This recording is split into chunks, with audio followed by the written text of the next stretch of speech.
Hi மக்களே! ஒரு mobile மார்க்கெட்ல போய் நம்ம மொபைல் வாங்க போறோம் அப்டின்னா, கண்டிப்பா அந்த மொபைல் வாங்குறதுக்கு முன்னாடி அதோட பிராண்ட்ஸ் எல்லாமே பார்த்து, எந்த பிராண்ட் வாங்கலாம் அப்டின்னு நம்ம நெறைய ரிவ்யூ பார்த்துருப்போம். அந்த ரிவ்யூ பார்த்ததுக்கு அப்புறமா தான் நம்ம வந்து மொபைலே வாங்க போவோம். ஸோ அந்த மாரி ஒரு ஃபிஷ் மார்க்கெட்டுக்கு போனா, எப்படி ஃபிஷ்ஷ வாங்கணும் அப்டிங்கிற ஒரு ரிவ்யூ தாங்க நம்ம இந்த வீடியோல பார்க்க போறோம்.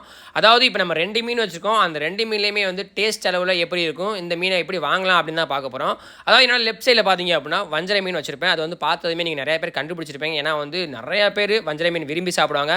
அட்லீஸ்ட் ஒரு துண்டாவது ஹோட்டல்ல வஞ்சர மீன் சாப்பிட்ட அனுபவம் எல்லாருக்குமே இருக்கும். பட் இப்போ நம்ம பார்த்துட்டு இருக்கிற இந்த கடவுரால் மீன் பார்த்தீங்க அப்டின்னா, கம்ப்ளீட்டா வஞ்சர மீனோட டேஸ்ட் தாங்க இருக்கும். நீங்க எந்த மீனவர்கள்ட்ட போய் இந்த மீனோட டேஸ்ட் எப்படி இருக்குன்னு கேட்டா, கண்டிப்பா வஞ்சரத்தோட தான் கம்பேரிசன் பண்ணுவாங்க.